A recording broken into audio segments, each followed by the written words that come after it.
So I'm ready whenever you are, Lovina. Me too. Oh, good. Okay, great. So I think I'll start with an introduction, and I'm sure we'll have more joining us as we go along. Just give me a second. Let me just check. I'm happy to wait another couple of minutes if you're going to speak for 24 minutes, right? Okay, we don't have anyone else, so that's also good. Whenever you are, whenever you're ready for us to start, I'm fine.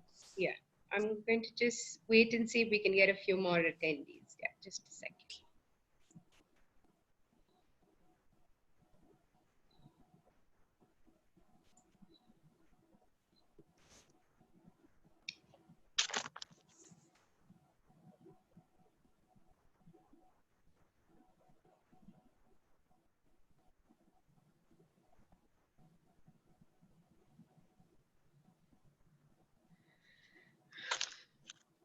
Okay, welcome Lovina Rangels. It's such a pleasure to be moderating you.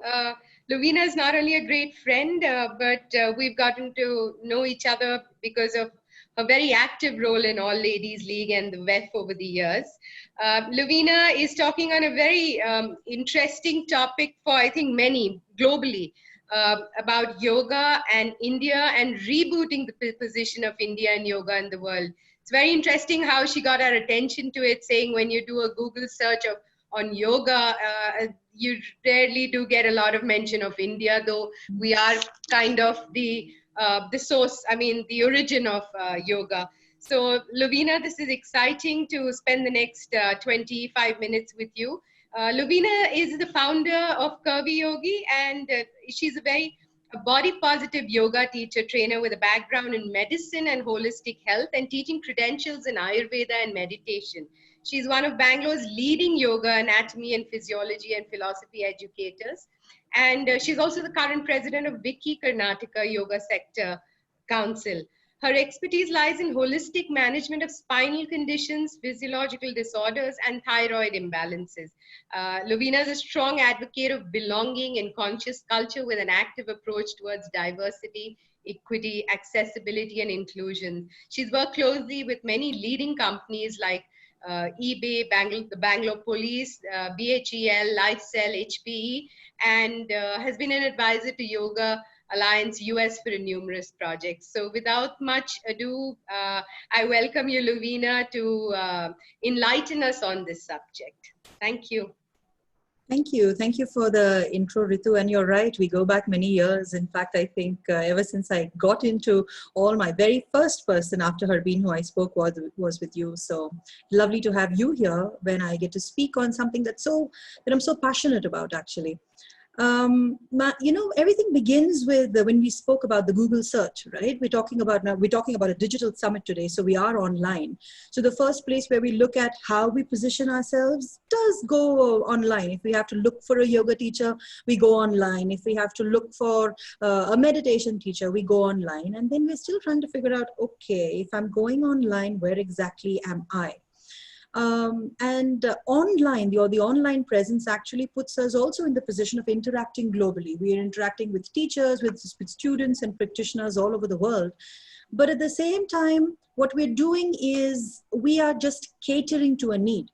And when we cater to the need, then we open up the doors for capitalism. And that's also fine because yoga teachers today also have to earn a living. We've got bills to pay, we've got electricity, food, and all the things that we do need. So it is important. But when it came to the WEF topic this year, we're talking about reconnection, we're talking about rebooting, re-energizing. The first thing that came to me as a professional in the yoga industry, as we call it today, was where is India positioned at this point in time? Now, we're not even talking in terms of, the political situation, because yoga, even Indian cooking for that matter, is something that we consider as a soft power. There is a specific category that we cater to when it comes to Indian clothing, Indian culture, Indian movies, anything. But rebooting it on this level, at this platform, was important because one way or the other, today, even if I weren't a yoga educator, we are consumers of yoga, right? And as an Indian woman, when I speak of yoga, I initially think of, okay, it's normal for me. It's something that we hear of all the time. We hear of it either from our families or in our newspapers or whatever. But how do we as Indians also see yoga? It is not the yoga that we have from our scriptures or that we have from traditions or lineages. When we think of yoga right now, most people think of asana. They think of contorting the body. The moment you say, I'm a yoga teacher, and then they say, oh, so you can do a headstand, can you?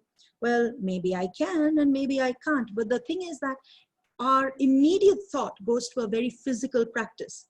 And this physicality of yoga actually comes from a misposition of of what yoga is today. Now, this is where the Google question or that lead came on to. If you just do a Google search, we just do a Google search on yoga, and the first thing you see is the New York Times, or you see videos on apart from Wikipedia, you see everything that is non-indigenous. There is no Indian article that is right on top.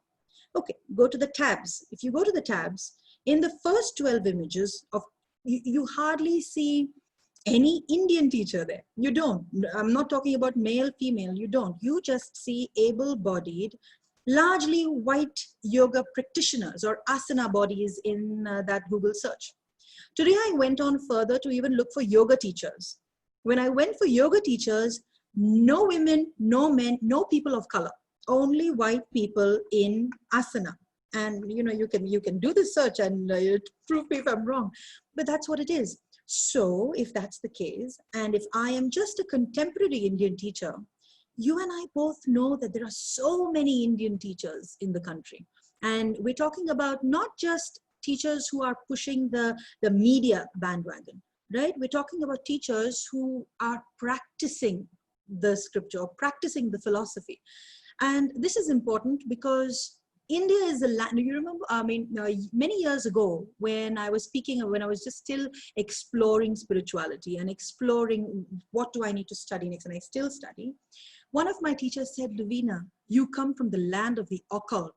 And I said, I do. Okay. So if I come from the land of occult, where are these teachers who would teach me? Where are they? Why is it that when I have to look for them, that I can't find them? Now, of course, if you look at it on a very personal journey, then I have to step out of the house. I have to search. I don't have to limit my search to the internet. But the point of this topic is when we're looking at it on a global basis, on a global foundation, we do need to look at what is the picture that yoga presents, because unfortunately, the lens that we see today, or the platform or the foundation or the voice, the loudest voice is of yoga that is not in India. And we, even in India, what we teach today, unfortunately, is a repackaged and re-imported version of what someone else has once taken away. I don't even say exported, because we didn't export it. We might have, but historically speaking, politically speaking, it was also taken away. It was stolen to some extent as well. So that taken heritage of ours, that taken culture, which is outside and repackaged to fit someone else's version of what yoga wants to be according to them, is today what, very, very unfortunately, we as the Indian yoga consumers are rebuying. We're taking it back. And in the process, our own history, our own heritage, and our own culture is getting lost as well as distorted. And that is where it's important for me at this point to really look at rebooting. Rebooting, because just like how we do with our machine, something isn't working, it's just stuck somewhere. We have the option of rebooting the machine. Rebooting at this point is required. Now, why it's required is, one, for the preservation, but two, for our own sense of identity. At the end of the day, we are all still looking for identity. And this is not necessarily about ego, but this is also, who do I identify as? Where am I coming from? So my own spiritual purpose, now we're talking dharma here. We're talking about swadharma as well as dharma. What is the righteous path? And in yoga, we've got all these philosophies, these codes of conduct. We've got yama and we've got niyama, and those are the codes of conduct that we live by. And in professional settings, in culture, when we talk about organizational culture, we speak about these. We speak of ethics, we speak of values and code of conduct. There's no difference between a yogic system for our country or for our existence and for the culture of an organization. You're a corporate leader, you know what the diversity and the inclusion or the values and the embodiment of an organization mean. It gives every employee an identity. True. I speak through the lens of yoga, but every practitioner has that sense of identity, and holding true or bearing that torch or bearing that flag of identity helps us to stand firmly in the essence of who we are. Instead of, it's not doormat is a very strong word, but instead of lying flat and saying, okay, I will take what the rest of the world offers in terms of yoga. Last year, there was one of our Indian teachers here who approached me and said, Luvina, do you know this teacher? Okay, and they offered a name. Now the name didn't actually signify any specific culture, so I didn't know where the teacher was coming from. I said, no, who is this? They said, oh, but this is a very famous yoga teacher in the US. And I had to look that teacher up, and I saw that they had a number of Instagram followers and Facebook followers. And so social media following does set the trend for who is the expert or who is the legit voice. Right. We do not have that resource in India. We do not. Now we're still at this point focusing on asana. But when we have indigenous teachers of our culture, teachers of our philosophy, those teachers don't go by Facebook and Instagram. Now, you know, I work with social media and I am active on Instagram, but I still am somewhere in the 2000 something, and I do not have the time to actively market. Now, I know teachers, there are teachers like Swami Yogaratna, my own teacher, Pradeep Satvamaya, or teachers from the Satyananda lineage, you know, or are some teachers who actually have their very quiet lineage, who do their work, who do their sadhana by themselves. These teachers do not have an Instagram account. Teachers who have 15K and 15 followers cannot compare with the wisdom that they carry. And this is why I, as not just a yoga teacher, but also as an Indian woman, as an Indian yoga teacher, I find that it is so important for us to repeat this. We cannot force it on our people. We cannot force it on our neighbors, on our children, but we can proactively, you know, initiate such conversations. We initiate the education to let them know that this is the source of it. This is where it comes from. So, so rebooting was, in a way, the right word for us to talk about, you know, when it came to just building that experience. Yeah. I mean, this is very interesting, Luvina, because I think, like you've mentioned, you're in the middle of the industry, and as like a corporate leader, once we're in the center of things, that's when we realize the kind of concerns. I mean, from the outside world, I've been doing yoga for years, but I've never realized that, yes, maybe we as Indian, the yoga industry lack an identity. I mean, it's such an important point that you're putting forth. And I'm really hoping, I know you've taken on this lead role in Wiki in the yoga sector and the wellness. And wellness is big now in our country. It's going to, I mean, all over the world, but even India is waking up to the Ayurvedas, to the yoga and spa formats as well. And I'm really hoping that the problem statement that you just mentioned and the rebooting, you're going to put together a team of yoga professionals and leaders who are going to join you in this and bringing a distinct voice to this refrain that you have. So yeah, yes. Actually, the Wiki Karnataka Yoga Sector Council is already on. We launched on International Day of Yoga in June, and we are a collective of 22 yoga teachers and practitioners from the state. Now, when I was looking to form my council, it was very important for me to stay true to this very statement that I made in terms of the diversity of yoga. at least within the state.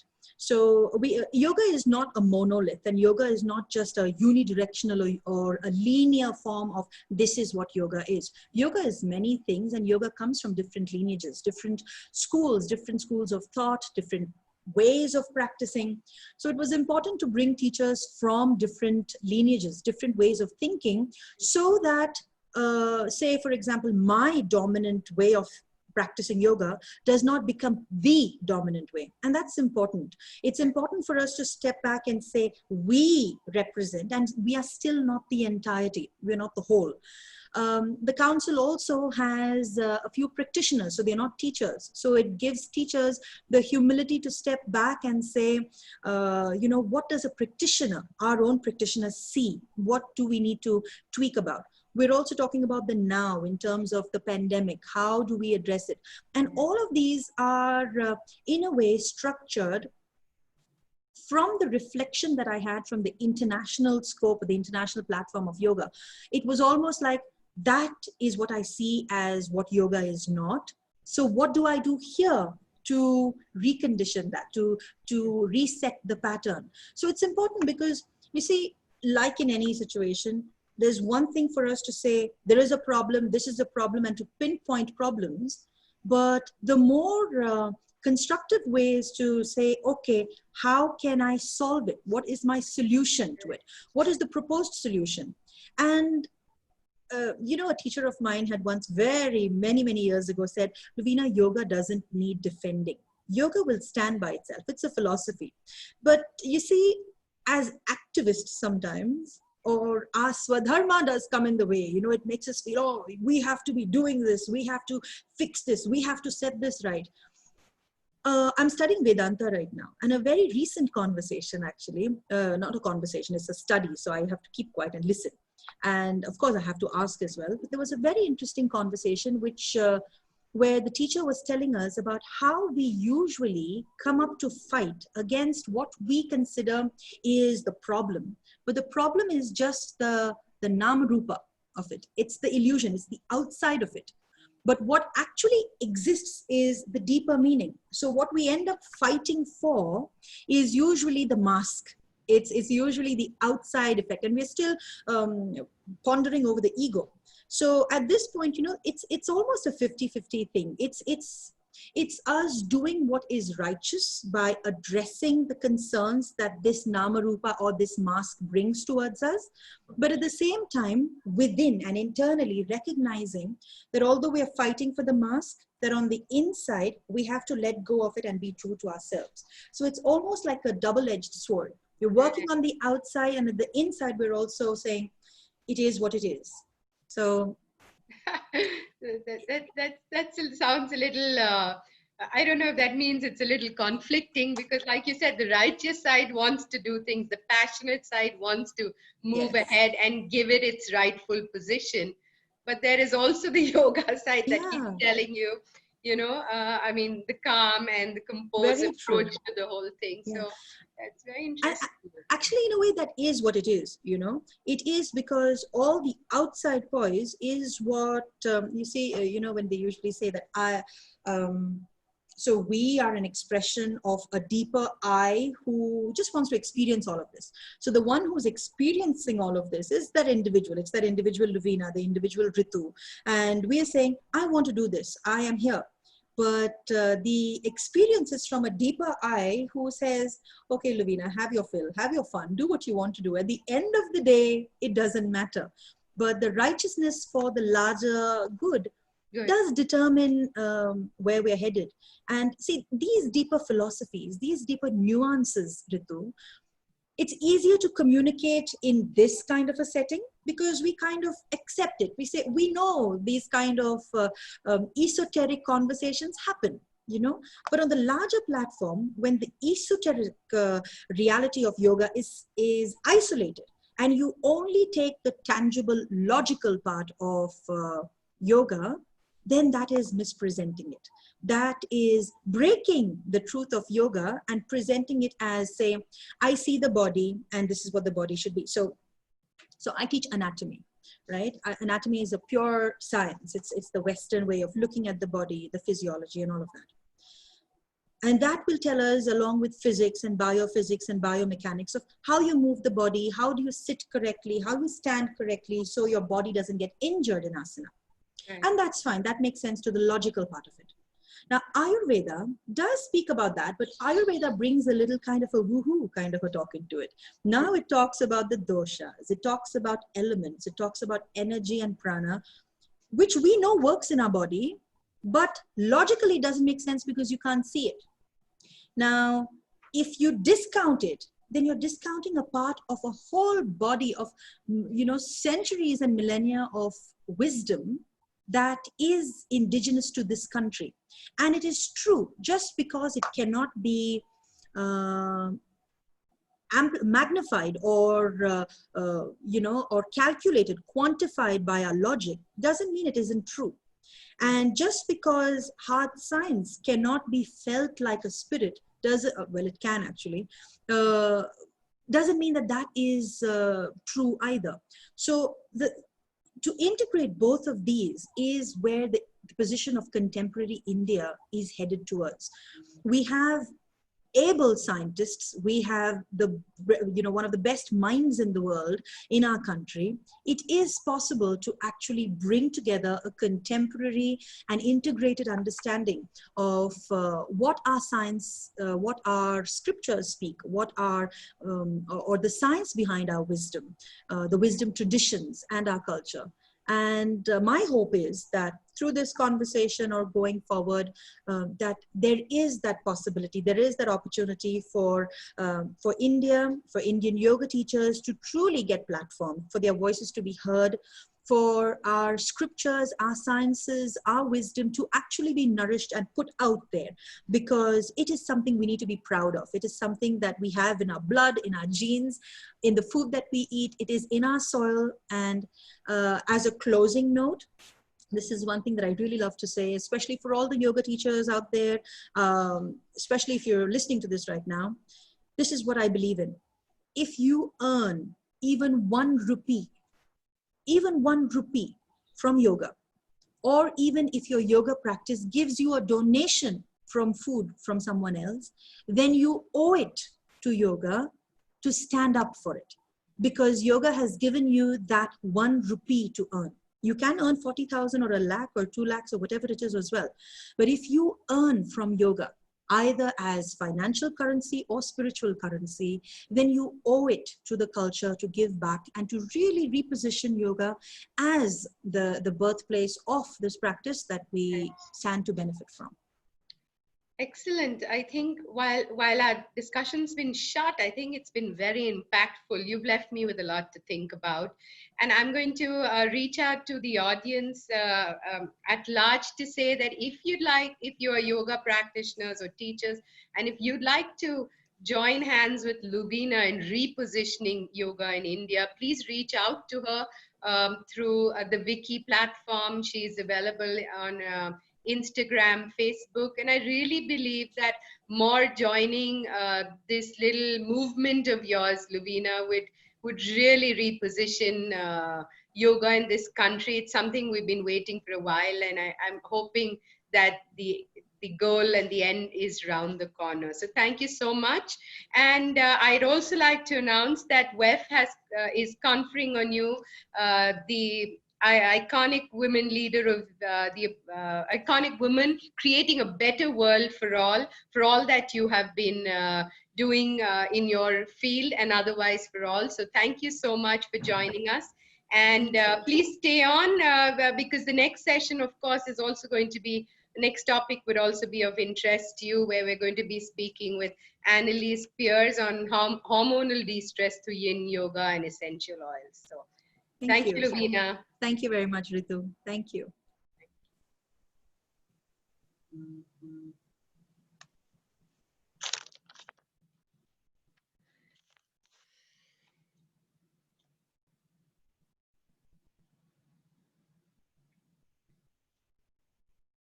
Hello, Annalise. Can you hear me? I can, Ritu. Hi. Let me turn my. Is it time to turn my video on?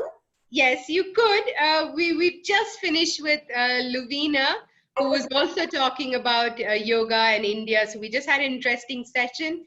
And please join us. You could switch on your video. My hair is a mess.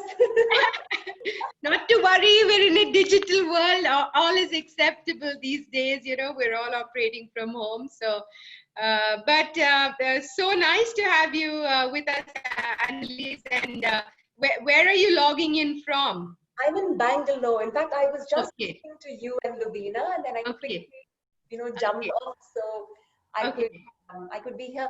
Tell me something, Ritu. Is it possible to share a PDF with the group later?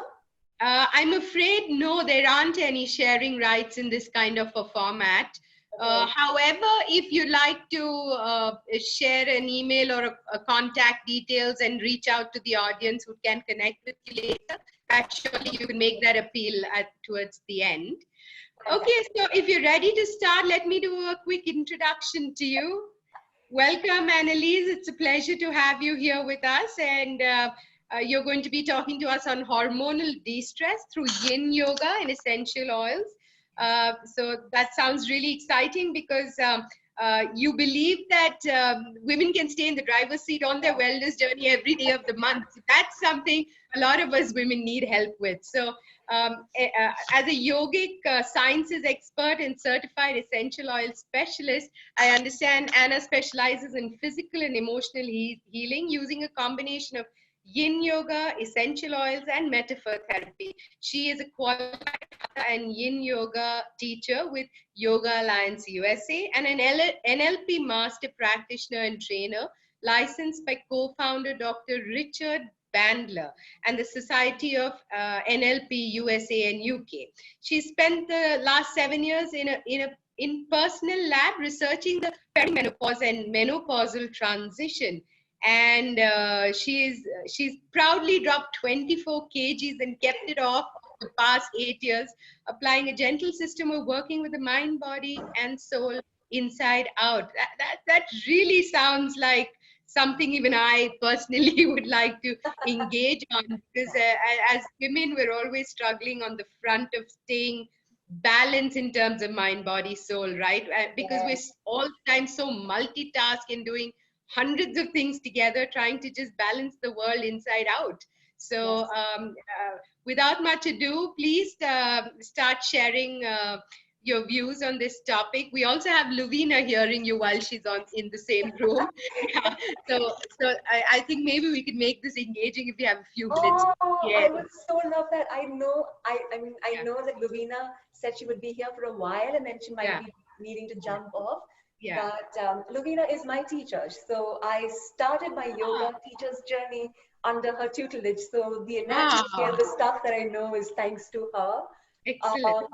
The reason I moved into yin yoga was because number one, I'm a very lazy yogi. And and number two, for those of you who haven't tried yin yoga before, YIN, it's it's a slower, much more meditative, more mindful practice, and it's based in Chinese traditional medicine. So the reason I use it, and I find that it's really really important for us to be able to mix our practice up, is because yin works on energy meridians. So we look at 12 meridian pairs, and these meridians are believed to lie in the fascia of the body, the connective tissue. So when you're practicing Hatha yoga, you're working the muscle, you're strengthening and toning the muscle, which is important again in perimenopause and as you head towards menopause, because you need that, you need the strength in the bones as well. But yin helps you work on the emotional level more than anything, because these meridians cater to different organs in the body. So you've got the liver, the kidney, the stomach, the spleen, you name it. And the Chinese philosophy is that these organs hold on to emotions. Right. So, that time of the month, I mean, if it isn't, something outside that's really, really, really driving you crazy, it could possibly be the moon. It could possibly be the fact that, your hormones are all over the place. And maybe, again, your kidneys too taxed, your kidneys not being able to flush out all that excess estrogen that we've been dousing our systems with today's lifestyle. So when I started to embark on this crazy roller coaster ride, I realized that at the end of the day, the one thing that keeps my hormones in balance is to be able to stay calm. Right. Easier said than done, Easier but said. it is doable. It is doable. So for example, I know when I'm heading towards, say, the full moon or the new moon, I know it's going to crazy, it's going to do something to me. So I kind of tell my mom, let's meet day after. I mean, I might not be able to deal with mom's opinions or her care and her concern. So I know because the moon does have effects on the body. Right. So I kind of come into my cave over here and I do some yin. So what I wanted to share with you all is, so I've created a course. I've created a course that's been my heart's mission. I've worked on it for the last year, Wow. and I've only just launched it in May. So it's still quite raw, but it's based on these three principles that I believe and I found work for me. So Right. one is definitely addressing the stress response in the body. Okay. So you're working the adrenal glands through yin poses. And I'll leave you with one or two poses today so you can actually feel, the juiciness of this practice. And you don't need a mat, we'll do it in a chair. Okay, great. So yeah, so you get to experience that zen. The second thing I do is I work with the chakras. So when you look at the chakras, of course, the energy centers in the body, you're working physical, emotional, mental, spiritual, all of those aspects that make us who we are, Right. right? But I use essential oils. So Ritu, like, this is another crazy rabbit hole that I want to take people down with me, through. Yeah, you seem to have found the what you call it, the secret to good Oh, yeah. living. Yeah. And I don't want to keep them, a secret anymore. I mean, I'm so glad you used that word because when I began to work with myself on this was 2013, and I was really struggling with, heavy periods, clotting, palpitations from hell, and I didn't know what was going on. And every doctor would say, that's what we girls have to just deal with. And I said, no. My mom would tell me, don't mess with your hormones. I said, Mom, I'm not messing with anything. I'm just supporting myself. So if I know I'm going to be pissed, I'd rather, calm that down. I'm not messing with any balance that, the body is looking to or working through.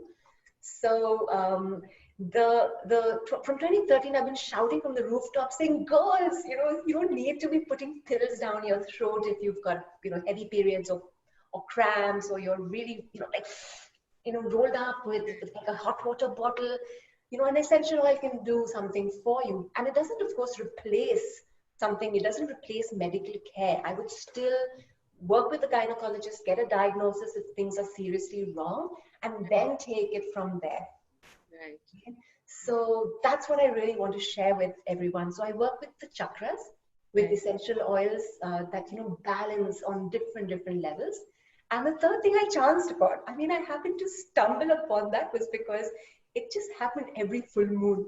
So then I realized, okay, there is something here with the moon. So, I track the moon cycles. I track how I feel leading up to the moon cycle. And it's so beautiful when you start to do that. It's just weird how your cycle begins to sync itself. Right. So this new moon, which was a couple of days ago, I knew I was going to get my period. It comes on the, like the day after the new moon, and I'm already in that space of saying, okay, I'm going to be with myself. I'm going to nurture myself. You don't take off from work anymore because you're literally in sync with nature. You're eating the right foods. You're working out in the right way.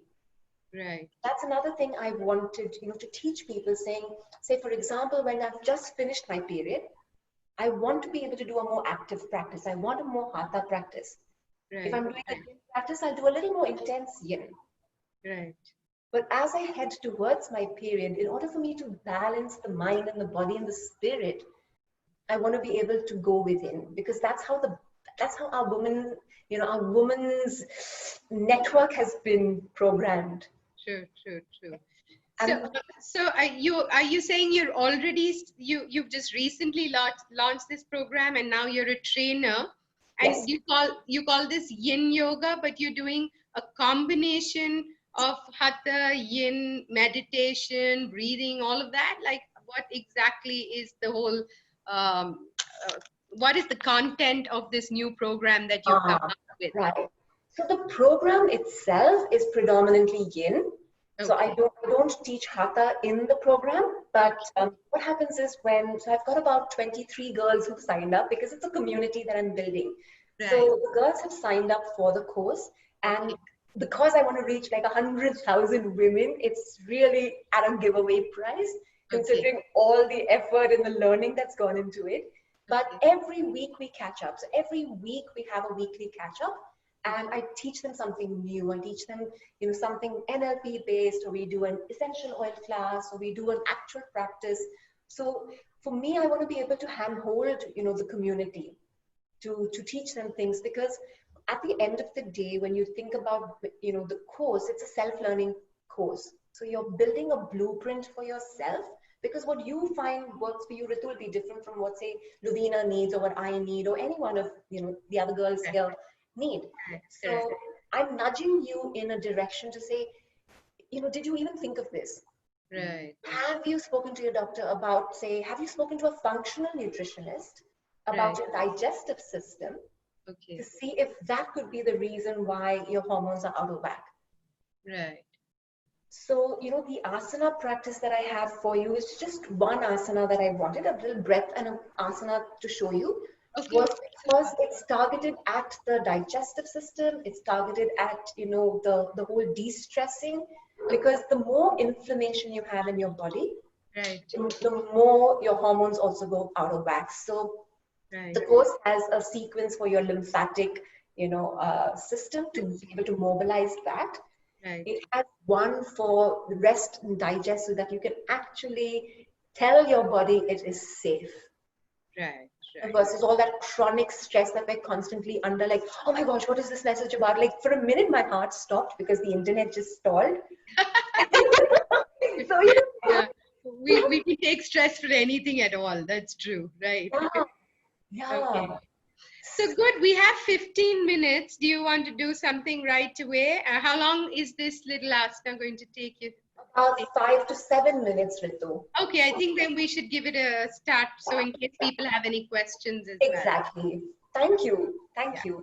So for those of you who are willing to give this a shot, and if you haven't tried any yin before, we're looking at an upper body asana, but we'll start with a very special breath that we call the Dantian breath in yin yoga. So make Okay. yourself really comfortable, really, really comfortable. Let me tie my hair up so it doesn't get in the way.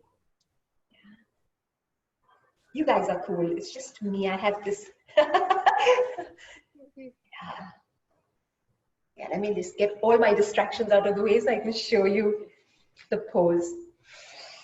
So if you're sitting in a chair, Right. sit back comfortably. Rest your tailbone, against the back of the chair, so that you're really able to relax. Right. Close your eyes. And I know I've suddenly sprung this on you all, so you might have stuff going on in the background. You might have a lot of things on your mind, but that's okay. We're just playing today. So meet your body, meet your mind, meet your breath wherever it is. It's just a few minutes of us being more aware of what's going on. There's no need to change anything.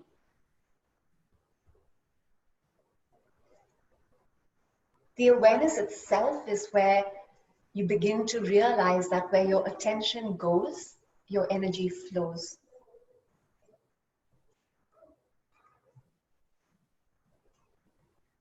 So take your attention to just below your belly button, just about 2 fingers down from your belly button. And 3 fingers in is where you have something called the Dantian center. Dantien. That is where your original chi resides. That is your original source of energy. Just feel that. Feel any kind of sensation or the presence of that energy inside of you. At the very core of you.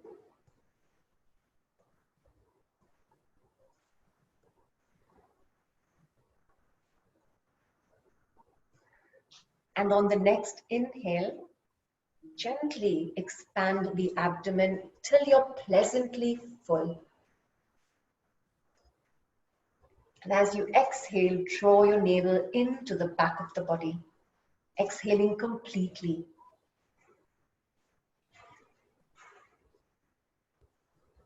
Take a few breaths like this on your own.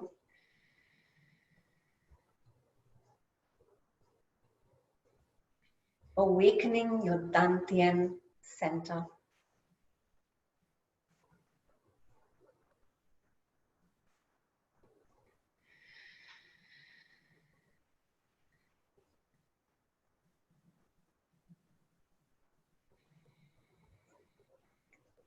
Allow the exhales to grow much longer.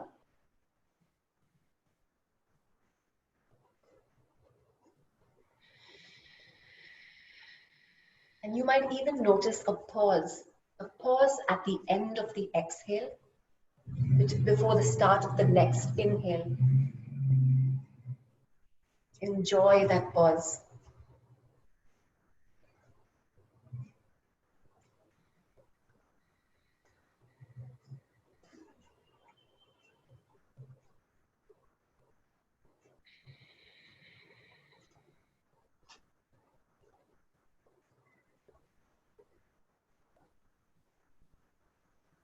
And as you slowly allow this breath to calm your nerves and soothe the adrenal system, the glands that produce your stress hormone, we'll move into the shoulders now.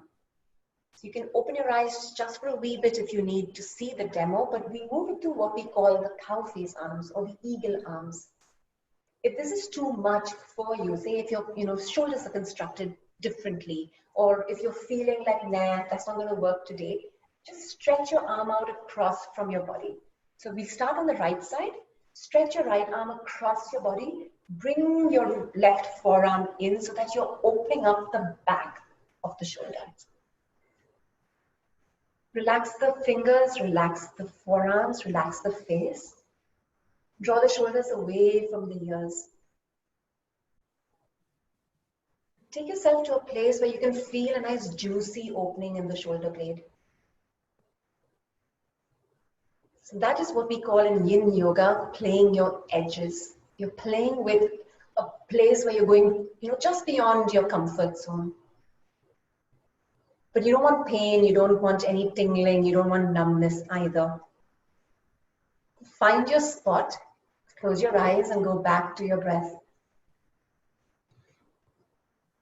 If you're in the eagle arms, remember to soften any kind of muscular holding. Let the shoulders fall away from the ears.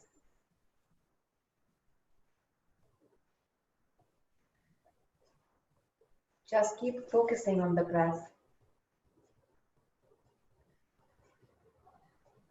We'll stay here for 1.5 minutes.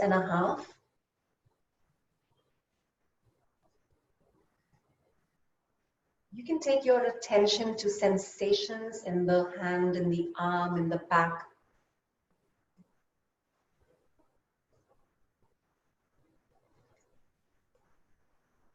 We have these beautiful meridians of the heart and the lung running up and down the hand. The small and the large intestines also run through there.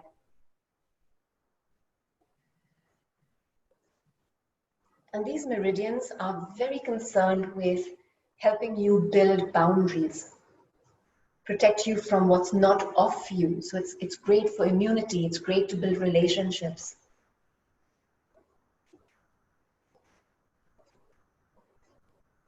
Today, my focus is more on the digestive meridians as we soothe the digestive system, reducing inflammation and therein reducing the stress hormone and the imbalances that come. Just 30 seconds more on this side.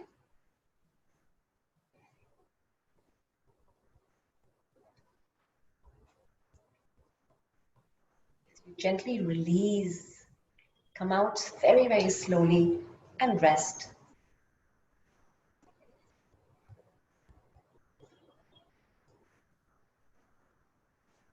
We typically stay much longer if you're doing lower body meridians because the lower body is, thicker, it has thicker connective tissues. But the upper body is much, much more delicate. Right. So when you're ready, we just do the other side. So we do the yin and the yang of it all.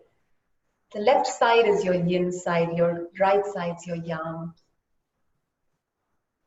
And here you might find that there's a difference. You might find that this might be easier, this might be tighter.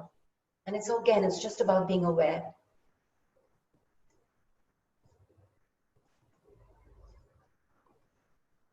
There is one very, very particularly important meridian that we're working on right now, which runs up the ring finger, runs right up the hand, up the shoulder, the neck, and the head. It helps with any issues of the head, migraines, headaches, tinnitus, vertigo. It's beautiful. It's literally concerned with managing equanimity and, the equilibrium throughout the body, homeostasis throughout the body.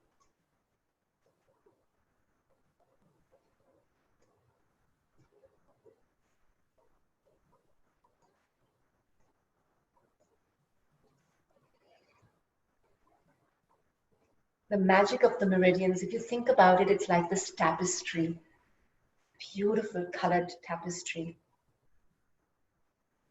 Just a few seconds more.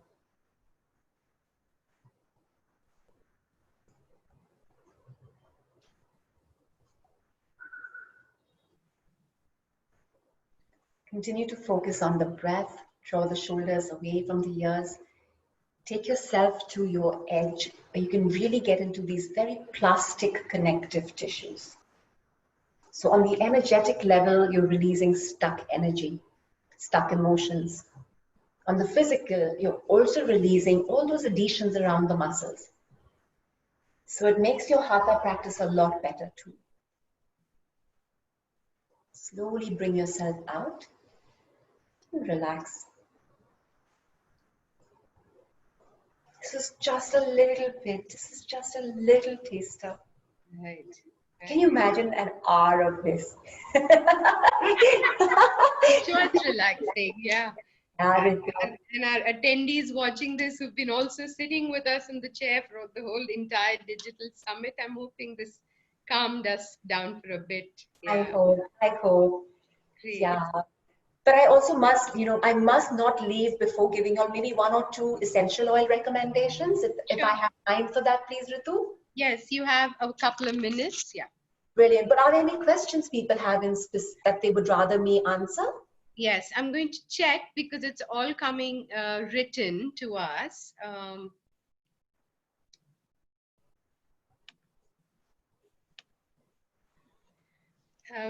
We haven't received any questions. We're open to questions to the attendees. If anybody would like to ask a question, we could take maybe one or two. Sure. So while we wait then, Ritu, right. The reason I believe I'm a crazy evangelist when it comes to essential oils as well. And I am a doTERRA wellness advocate. And doTERRA is, an essential oil that is it's a company based out of the US, but it's coming to India, which is why I'm like so excited about it. Now, if I had to give you one oil that you really, could tap into for any kind of hormonal imbalance that you're feeling, I would say it would be geranium. Okay. Geranium is a beautiful oil. It balances you on the emotional, on the physical. If you're stressing about money, it kind of just lifts weight off the shoulders. Okay. So it's great for any phase. I mean, you might even be in menopause and, the geranium would do good for you. You could be starting off, you could be struggling with PMS and geranium would be good. So whatever you do, always, always read up on the oil. Make sure it's something that works for you. And an essential oil, typically you would, all you need to also just do is maybe take a whiff, and that's it. That's it, because it's that powerful. These are aromatic compounds. They go right through the olfactory system, and in 2 seconds, it's worked with the limbic brain. Oh, okay. Yeah, and in 2 minutes, it's in the bloodstream, finding its way to where the emotional or the physical, healing needs to be supported. So geranium's like really, really one of my all-time favorites for that.